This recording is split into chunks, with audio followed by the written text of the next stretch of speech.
Dear students, welcome to this lecture. Today, we shall talk about colonialism and development. The key objectives of this lecture are to explore key historical events related to colonialism, identifying major players, motives, and consequences. To analyze key events and processes that marked the colonial era, focusing on the economic, political, and cultural implications for both colonizers and the colonized. To assess the economic impact of colonialism on development. To evaluate the social and cultural ramifications of colonialism. And finally, to evaluate the long term effects of colonialism on institutional development. So let's start our lecture. It seems generally, if not universally, that colonialism is a form of domination, the control by individuals or groups over the territory and or behavior of other individuals or groups. Colonialism has also been seen as a form of exploitation, with emphasis on economic variables, as in the Marxist Leninist literature, and as a cultural change process, as in anthropology. These various points of departure need not conflict, however, and the choice of domination as a focus here will not exclude the culture change dimension of the phenomena. The idea of domination is closely related to the concept of power. Widespread accord also exists that colonialism refers to group domination and not to social relations and processes among set of individuals at the family or subclan level.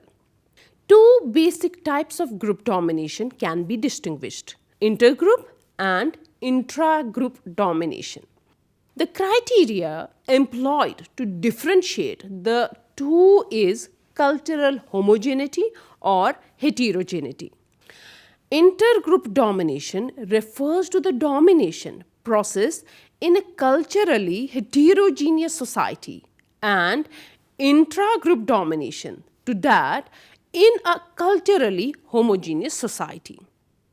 In Britain, both inter and intra-group domination can be found more clearly so in the past than today. Now let's have a look on the historical background. In antiquity, the practice of colonialism was observed among empires such as ancient Greece, ancient Rome, ancient Egypt, and Phoenicia.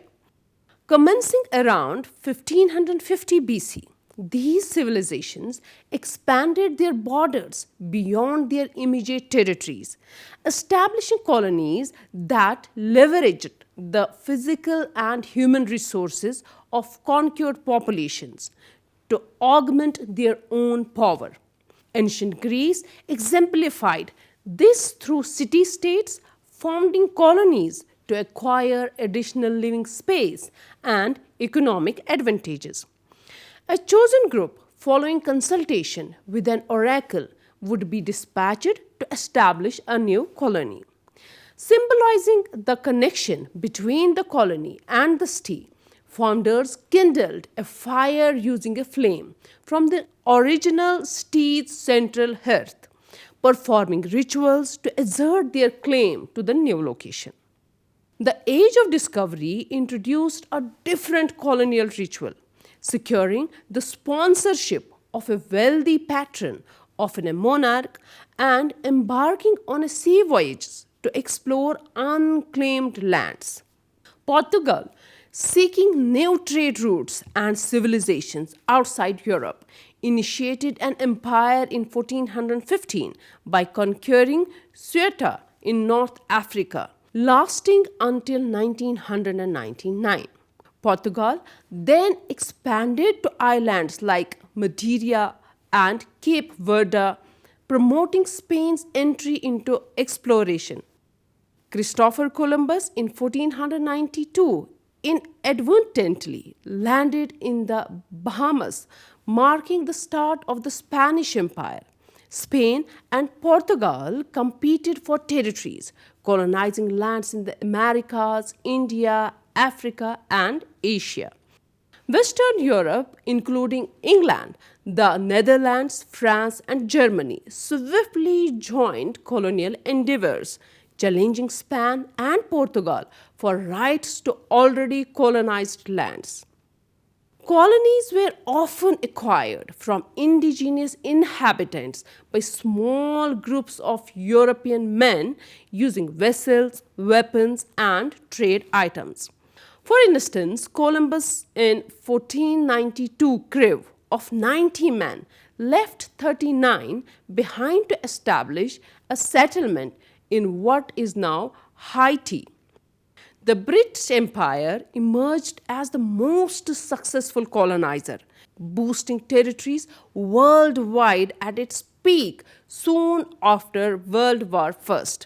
England's political and economic ambitions thrived, facilitated by British colonial governance, and the phrase, "the sun never sets on the British Empire," captured the extent of their global influence. Now, students, let's have a look on colonization of India. India was colonized by European powers, primarily the British, in the 18th and 19th centuries. The colonization of India was a complex process influenced by economic, social, and political factors. The East India Company, a British trading company, played a crucial role in India's colonization. Initially established for trade, the company gradually expanded its influence and control over Indian territories. The Battle of Plassey in 1757 marked a turning point when the British East India Company defeated the Nawab of Bengal, gaining political power in the region. The British Crown took control of India in 1858 after the Indian Rebellion of 1857, also known as the Sepoy Mutiny. This uprising against British rule, fueled by various grievances, prompted the British government to directly administer India as a crown colony. The Queen's Proclamation of 1858 declared the British government's intention to respect Indian custom and religions. But in reality, this often amounted to cultural imperialism and exploitation. The economic exploitation of India was a central aspect of colonization. The British implemented policies that prioritized the extraction of resources and wealth from India, leading to economic hardships for the local population. The introduction of cash crops and the dismantling of traditional industries further disrupted the Indian economy. Socially, the British implemented divisive policies such as the promotion of a divide and rule strategy, exploiting existing religious and cultural differences among the diverse Indian population. The legal and administrative systems were also restructured to serve British interests, leading to the marginalization of Indians in their own land. Now let's see colonial rationale and resistance. Colonial powers sought to legitimize their conquests by asserting a legal and religious duty to dominate the territories and cultures of indigenous peoples. They portrayed themselves as agents of civilization, branding the nations they subjugate as barbaric or savage, all while claiming to act in the supposed best interest of the exploited lands and peoples.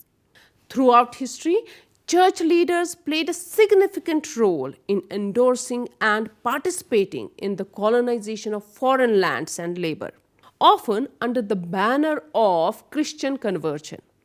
In the 15th century, Catholic popes articulated a religious rationale for colonization through a series of papal bulls known as the doctrine of discovery. These proclamations asserted that colonization was essential for the salvation of souls and the expansion of the church. Christian missionaries, motivated by the belief in converting indigenous populations, were among the early entrants into new territories, bringing with them both religious and cultural practices and adopting a paternalistic attitude towards the native inhabitants. However, resistance to this control emerged as an inherent aspect of the colonial narrative. Even prior to the era of decolonization, indigenous people across continents engaged in both violent and non-violent forms of resistance against their conquerors. Examples include the Pueblo Rebellion that overthrew Spanish rule in what is now New Mexico in 1680, the Haitian slave revolt that transformed into revolution in 1791, various uprisings against English rule in India, and numerous instances of collective and individual resistance. The struggle for independence in India also gained momentum in the 20th century, driven by leaders like Mahatma Gandhi and Jawaharlal Nehru. India finally achieved independence in 1947, marking the end of a long and challenging period of colonization.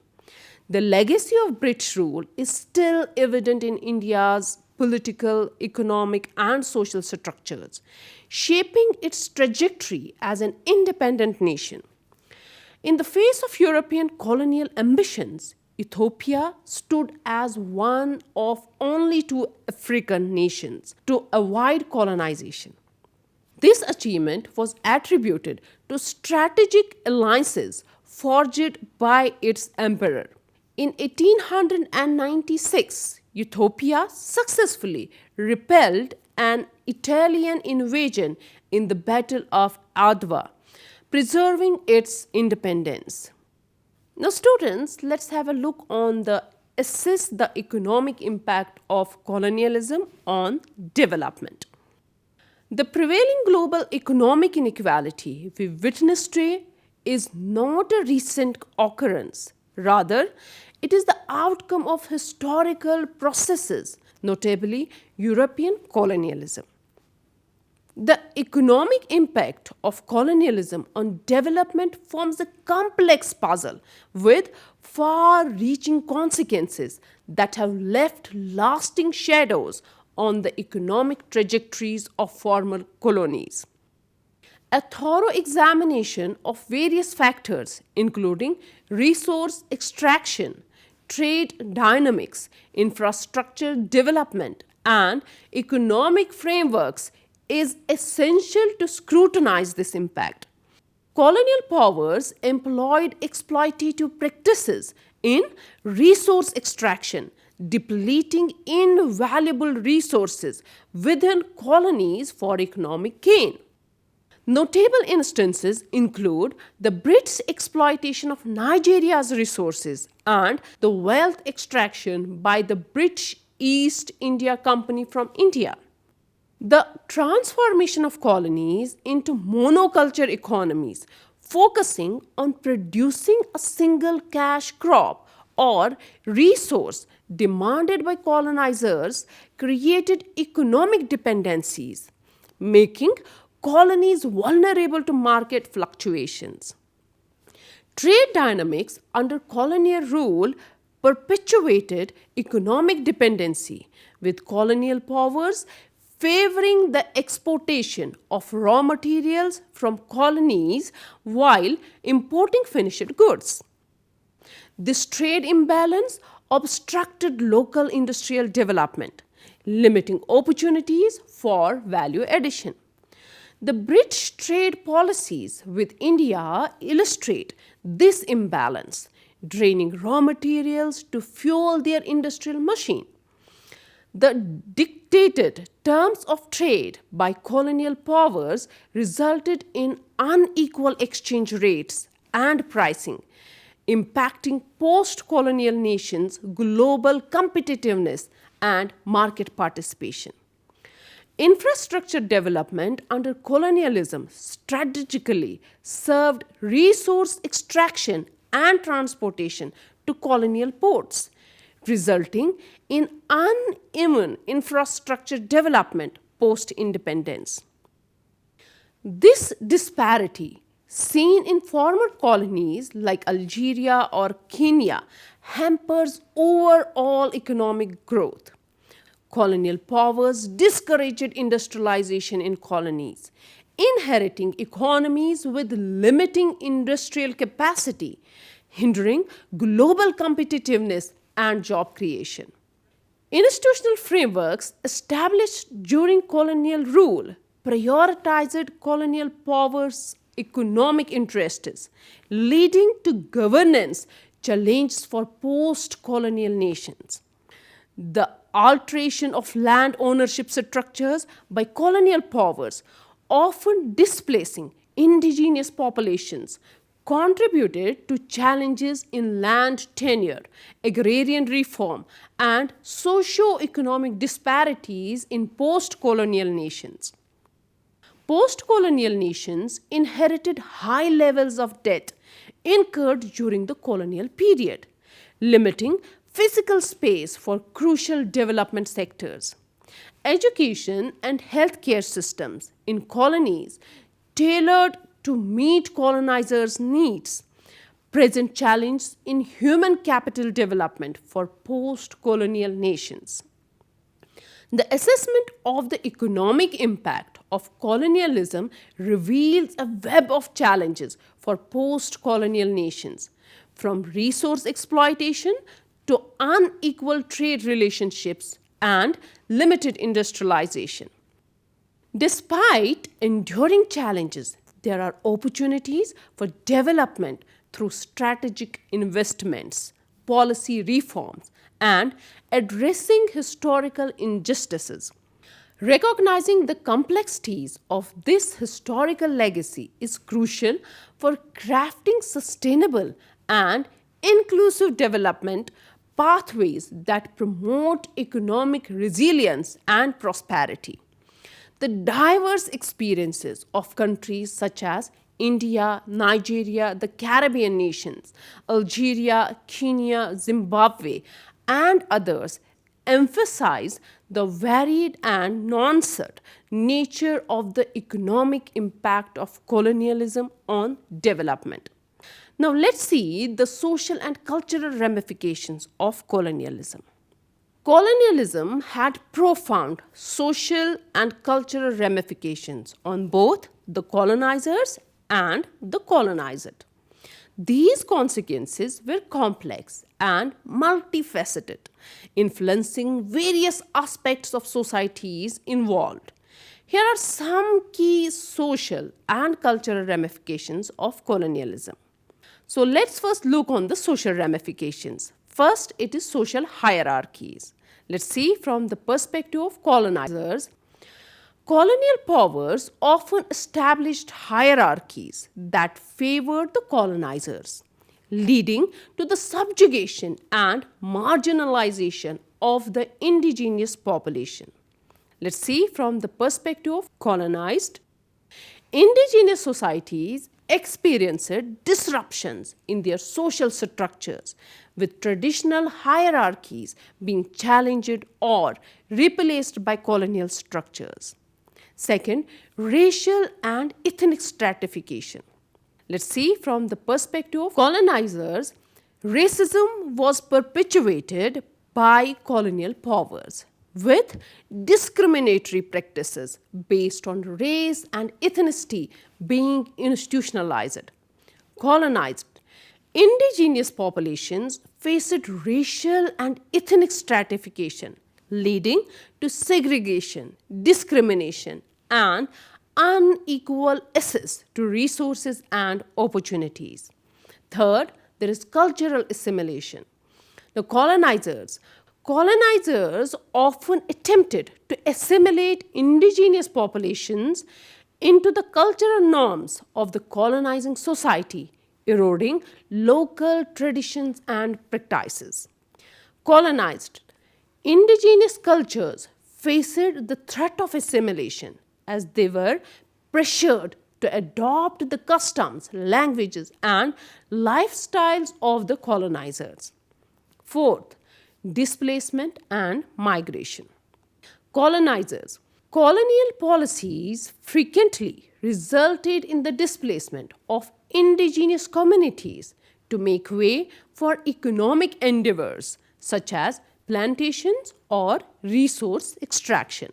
Colonized forced migration and displacement disrupted traditional ways of life, leading to the loss of ancestral lands and social cohesion. Now, let's have a look on the cultural ramifications. First, cultural erosion. Colonizers. The imposition of the colonizers' culture often led to the erosion of indigenous languages, traditions, and customs. Colonized indigenous cultures faced a decline as a result of the dominance of the colonizers' culture, sometimes resulting in the loss of unique cultural practices. Second, hybridization and syncretism. Colonizers.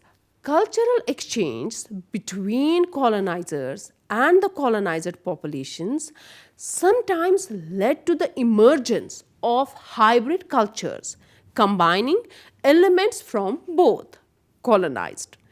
Indigenous cultures exhibited resilience through the adaptation and incorporation of certain aspects of the colonizers' culture into their own, leading to syncretism. Third, impact on art and expression. Colonizers. European artistic and literary traditions often influenced the art and expression of the colonized regions. Colonized.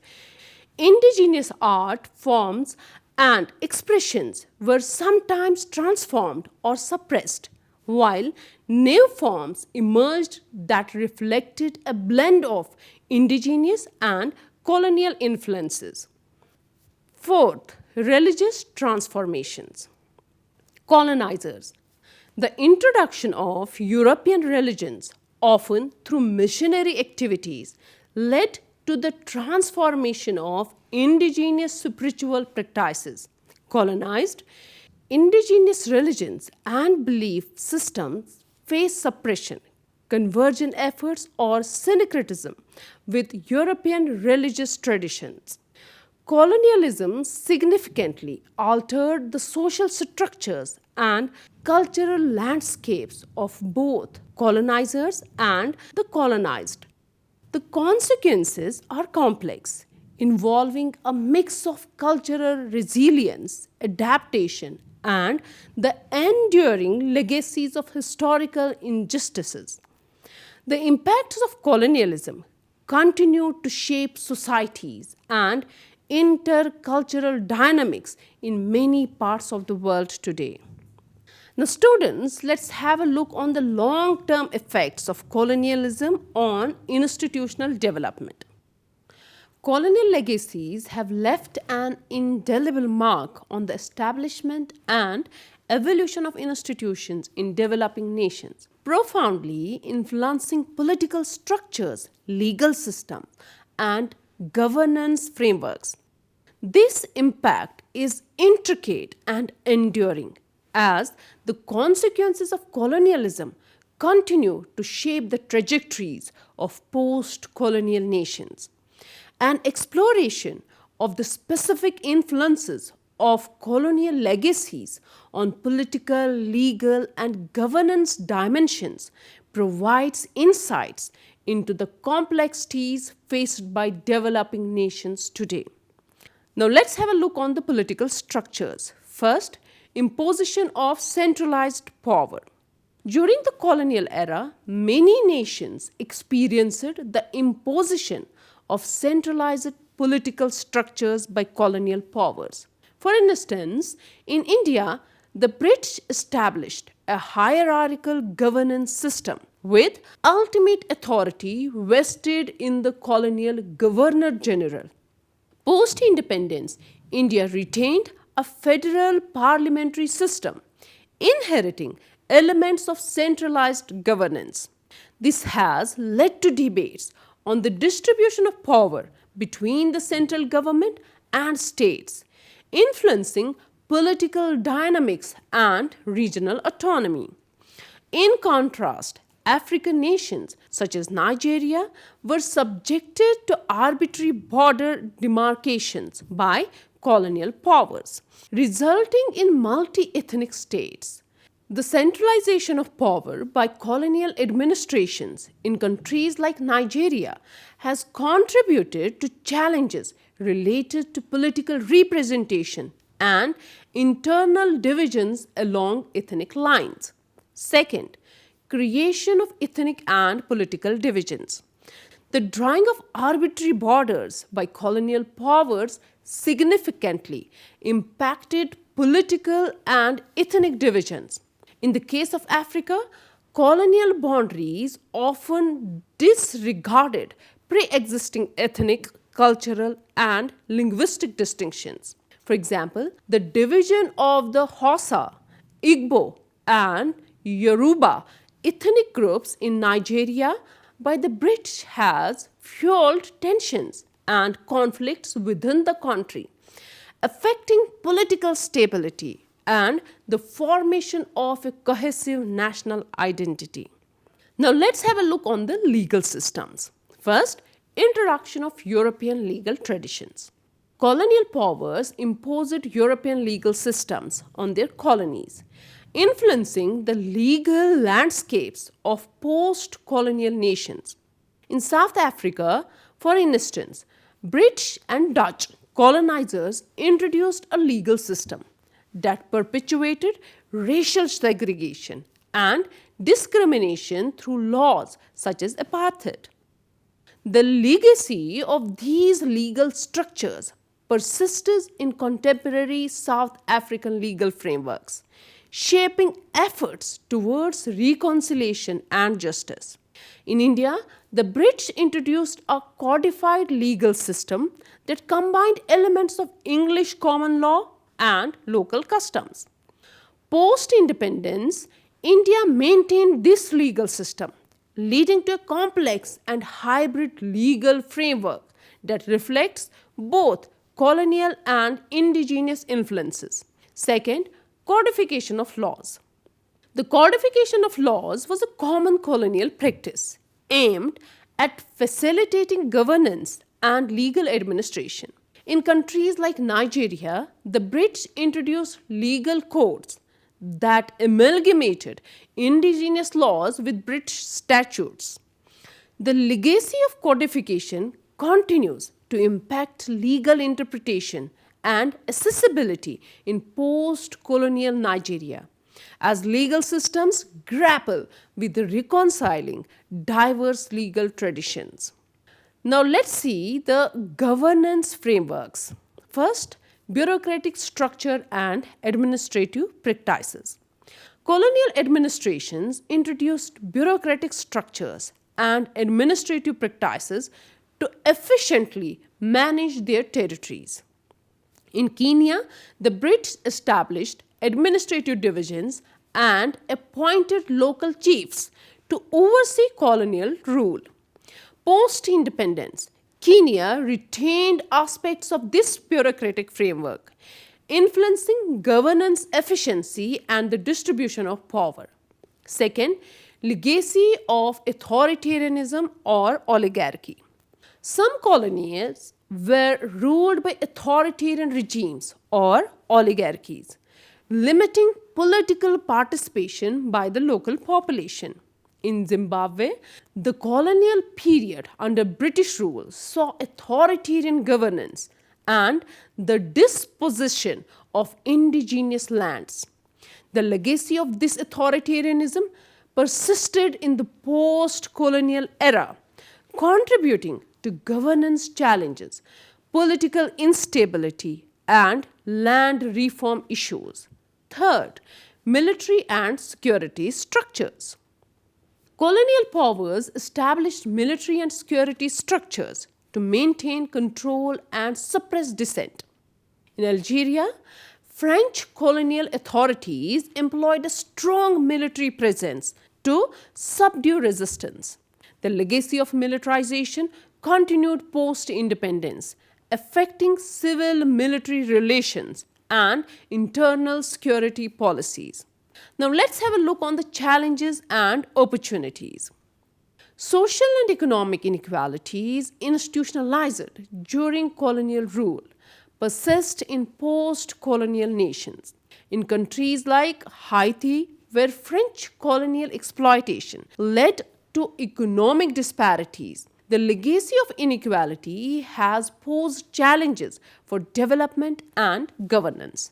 Corruption, often prevalent in colonial administrations, has persisted in post colonial Haiti, impacting governance effectiveness and hindering socio-economic progress. Though some institutions established by colonial powers contributed positively to development, in Singapore, British colonial infrastructure projects laid the foundation for economic growth. Post independence, Singapore strategically built upon these institutions, fostering capacity building and effective governance that propelled the nation to economic success. Now, students, let's finally conclude this lecture. The intricate connection between colonialism and development has profoundly influenced nations worldwide. The historical context, characterized by the expansive reach of European powers from the 15th to the 20th centuries, laid the groundwork for a complex relationship that continues to shape present-day challenges and opportunities. The economic repercussions of colonialism are evident in enduring global economic disparities arising from resource extraction, exploitative trade relations, and the imposition of monoculture economies. Post colonial nations grappled with sustained effects like uneven infrastructure development, limited industrialization, and institutional frameworks that often favor former colonizers. Amidst these challenges, there are opportunities for development through strategic investments, policy reforms, and addressing historical injustices. Socially and culturally, colonialism has left a complex legacy, disrupting traditional hierarchies, fostering racial and ethnic divisions, and attempting to assimilate indigenous cultures. Navigating the complexities of colonial legacies presents both challenges and opportunities for developing nations. Thoughtful reforms, considering historical context, local needs, and inclusive governance, are essential for overcoming the lasting impacts of colonialism. The diverse experiences of nations like India, Nigeria, the Caribbean nations, Algeria, Kenya, Zimbabwe, and others underscore the complexity and nuance of this historical relationship. As the world progresses, understanding and addressing the consequences of colonialism will remain crucial for fostering sustainable development, resilience, and prosperity globally. So, dear students, I hope you have gained significant information on colonialism and development. See you soon with another lecture. Till then, take care and goodbye.